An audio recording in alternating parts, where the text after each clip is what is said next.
میں کچھ دن پہلے ایک جگہ تعزیت اور ڈرتا ڈرتا گیا تعزیت کرنے. پرانے جاننے والے تھے, دوستوں کا رشتہ تھا, تو میں ایک ہی بیٹا تھا, تو وہ مجھے پتا چلا کہ ٹرین ایکسیڈنٹ میں انتقال کر گیا. تو میں ڈرتے ڈرتے گیا کیونکہ معاملہ مشکوک تھا. اور جب میں تعزیت کے لیے اندر پہنچا تو ہمارے جو انکل تھے, جن کا میرے دوست تھے, وہ ان کے کچھ عزیز کہنے لگا کہ حضرت جی آپ کے ساتھ والے باہر جا سکتے ہیں؟ تو میں نے کہا چلے جاتے ہیں. میں دوستوں کو گاڑی میں بھیج دیا, اور جب میں نے اس سے بات چیت کی, کہنے لگا میرا بیٹا ایکسیڈنٹ تو میں نے بنایا ہے, وہ تو خودکشی کر کے مرا ہے. شادی کے 11 سال بعد خدا نے ایک بیٹا دیا تھا, اور مجھ سے غلطی یہ ہوئی, میں نے کہا میرے بیٹے کو تکلیف کوئی نہ آئے. اس کے منہ سے جو نکلا میں نے اسے دیا, جو اس نے مانگا میں نے دیا. کہتا ہے جو شخص 16,000 مہینے کا کمائے اور بیٹے کو 40,000 کا موبائل خرید کے دے, کہتا ہے میں نے ہر سہولت اسے دی. پھر ایک امیر کی لڑکی سے یونیورسٹی میں پڑھتے ہوئے اس کا تعلق بنا. بچی کے میسج بھی میں نے اپنے موبائل, اس بچے کے موبائل میں دیکھے, اور اس لڑکے نے جو میسج سینڈ کیے وہ بھی میں نے دیکھے. پھر میں گھر پہنچ گیا, میں نے بیٹے سے منتیں کی کہ بیٹا وہ ہمیں رشتہ نہیں دیں گے, ہماری برادری بھی چھوٹی ہے اور ہمارے جیب میں پیسے بھی کوئی نہیں. پھر میں ان کے گھر گیا, بیٹا نہ مانا, اور میں نے اس شخص کو بلا کے کہا تیری بیٹی کے میسج ہیں, خدا را خیال کر, اور تیرے تو 7 بچے ہیں, میری گود میں تو ایک ہی پھول کھلا ہے, میں کدھر جاؤں, خیال کر. اس نے کہا دوبارہ تو نے نام لیا تو ایسے کیس میں باپ بیٹے کو پھنساؤں گا کہ ساری زندگی نکل نہیں سکو گے. نے کہا میں نے بیٹے سے کہا کہ بیٹا میں نے پگڑی تک رکھی ہے پر مجھے رشتہ نہیں ملا, تو باز آ جا. کہنے لگا 3 راتیں میرا بیٹا سویا نہیں, اور مجھے کہنے لگا حضرت جی وہ 4تھی رات سویا ہے تو دوبارہ اٹھا نہیں. مجھے کہنے لگا مجھے اجازت دو کہ میں اس بیٹی کو بھی قتل کر دوں اور اس کا باپ بھی قتل کر دوں, میرا تو گھر اجڑ گیا نا. وہ کہنے لگا میں کبھی کبھی دوستوں کے پاس جا کے رات گزار لیتا ہوں اور میں اپنے دل کو سکون دے لیتا ہوں, لیکن اس کی ماں اس کے جوتے سینے سے لگائے پھرتی ہے, اس کی اماں اس کے پرانے کپڑے لے کے سینے سے لگائے پھرتی ہے. کہنے لگا حضرت جی کوئی کوشش کرو, کوئی دعا کرو کہ اللہ مہربانیاں کرے. میں کہہ تو نہیں سکا ان سے, لیکن میرے دل میں خیال آیا کہ کس نے کہا تھا کہ بچہ یونیورسٹی میں کو ایجوکیشن میں داخل کراؤ, کس نے کہا تھا کہ اس کے ہاتھ میں آگ کا انگارہ دو. میرے دوست, آپ تیز آنچ تیز آگ جلا کے اس کے قریب مکھن رکھو, اور پھر مکھن سے کہو کہ ڈلنا نہ, پھر مکھن سے کہو کہ پگھلنا نہ. بھئی تیز آگ قریب جلا دی اور تو کہتا ہے پگھلنا, یہ کیسا ممکن ہے؟ ہو سکتا ہے؟ بولیے نا, ہو سکتا ہے؟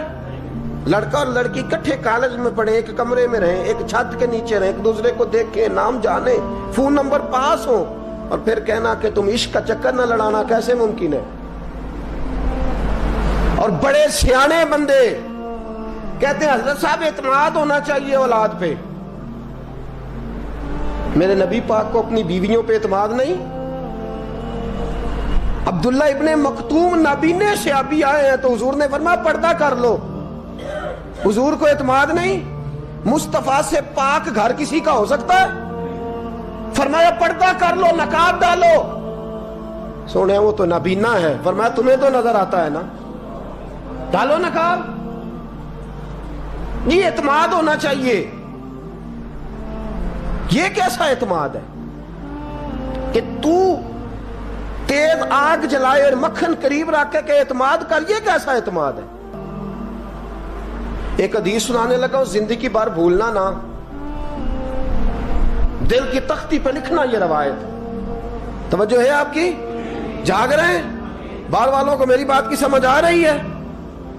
حدیث سنانے لگا ہوں, ابن حجر اسقلانی حدیث لائے ہیں.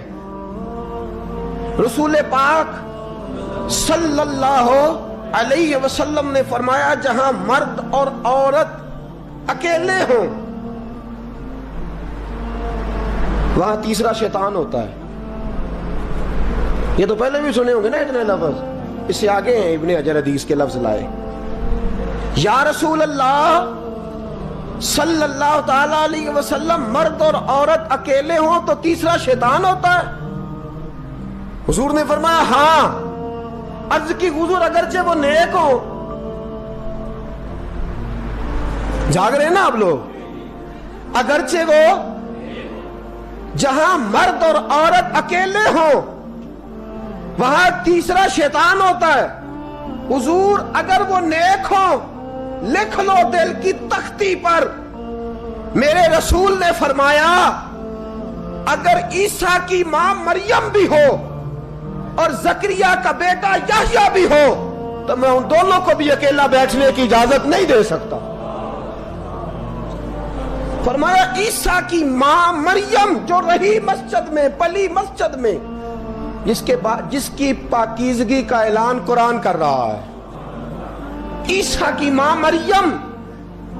اور فرمایا یحییٰ صرف نبی نہیں، نبی کے بیٹے بھی ہیں، زکریا بن یحییٰ.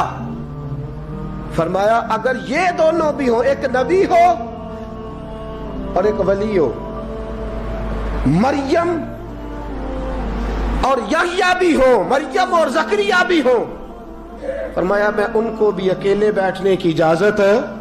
تو کس نیکی اور پرہیزگاری کی بات کرتا ہے؟ تو کیسا پیر ہے اس کے پاس تنہائی میں بیٹھ کے بی بی اپنا دکھڑا سنا رہی ہے؟ تو کیسا مفتی ہے؟ اٹھا کے لے جا طریقتیں شریعتیں اور جا کے سنبھال لے اپنے جبہ اور دستار میں. وہ کوئی جبہ اور دستار نہیں، وہ گند ہے.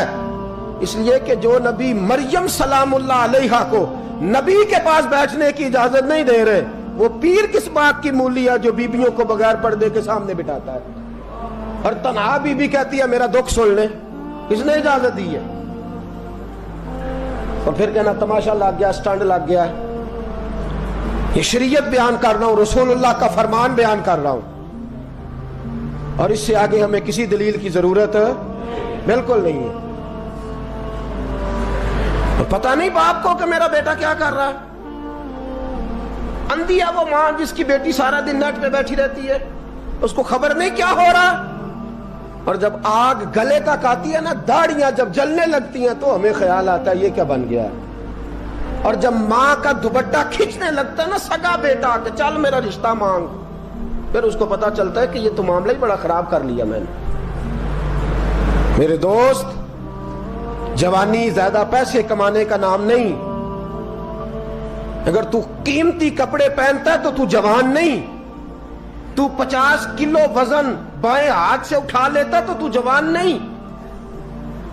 اگر تو ڈگریوں کا ڈھیر لگایا ہے اور تیرا دراز اور الماری بھر گئے ہیں تو تو جوان نہیں. اور اگر تو نے اپنے خاندان اور معاشرے میں اونچا افسر بن کے نام کما لیا تو جوان نہیں. جوان اس کو کہتے ہیں جس کی جوانی پاکیزہ ہوتی ہے. جوان اس کو کہتے ہیں جس کی نظر جھکی ہوئی ہوتی ہے. جوان اس کو کہتے ہیں جو حیا کا پتلا ہو. جوان اس کو کہتے ہیں جو شرم کا پیکر ہو.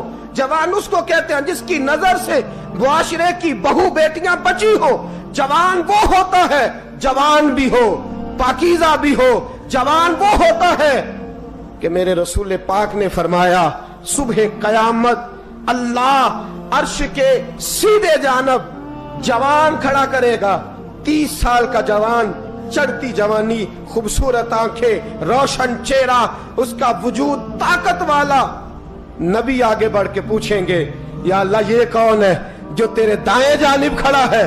اللہ فرمائے گا یہ وہ جوان ہے کہ خوبصورت عورت نے اسے کہا تھا میرے ساتھ منہ کالا کر لے، پر اس نے نظر جھکا کے کہا تھا انی اخاف اللہ. نا بھائی میں تو اپنے اللہ سے ڈرتا ہوں. فرمایا یہ پاک جوانی والا ہے، یہ حاجی نہیں، نمازی نہیں، یہ ولی نہیں، یہ صوفی نہیں، یہ وہ نہیں جو غوث زماں ہو، قطب دورہ ہو، پیر طریقت نہیں، مفتی وقت نہیں. یہ خالی جوان ہے پر پاک جوانی لے کے آیا ہے. یہ خالی جوان ہے پر پاکیزہ جوانی لے کے آیا. یہ خالی جوان ہے پر اس کی نظروں میں حیا بڑی ہے. یہ پاک، یہ کیا تماشا لگ گیا عشق کا چکر. اور آج جتنی مصیبتیں کھڑی ہوئی ہیں اس عشق مجازی کے روگ نے کھڑی کر دی ہیں. ہر جوان. ہمارا ایک بچہ تھوڑے دن پہلے اس علاقے کا محمد طیب نام کا شہید ہو گیا. وہ ایک کونے میں رہنے والا, ایک محلے میں ایک چھوٹے سے کونے میں رہنے والا بچہ تھا نا. میرے ساتھ دوست موجود ہیں. صبح سے لے کر ساری رات میں افسوس کرتا رہا میں جنازے میں کیوں نہیں گیا, میں جنازے میں کیوں نہیں گیا.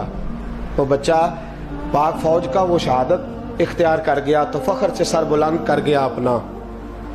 لیکن جو بی بی کے لیے ساری رات روتے رہتے ہیں وہ شہید ہو سکیں گے؟ جو ساری رات ٹھنڈ میں کھڑے ہو کے عورت کے ساتھ گفتگو کرتے رہتے ہیں اور جو سارا دن دل میں گند رکھتے ہیں بی بی کے لیے, ان کے ہاتھ میں تلوار آئے گی؟ یہ بہو بیٹیوں کی عزتیں بچا سکیں گے؟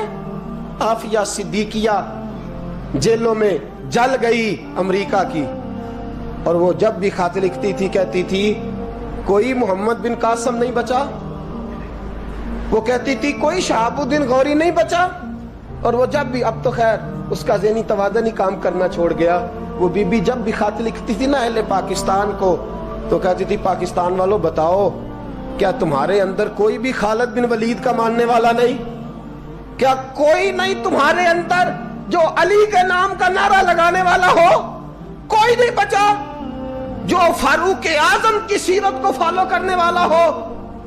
کوئی لاؤ جس کے ہاتھ میں تلوار ہو اور مجھے سمجھ آئے کہ یہ وہ ہے جو حسن اور حسین کا نام لینے والا ہے. کوئی نہیں بچا. اس لیے کہ گندگی دماغ میں, گندگی دل میں, گندگی روح میں تو اس کام کے لیے آیا تھا.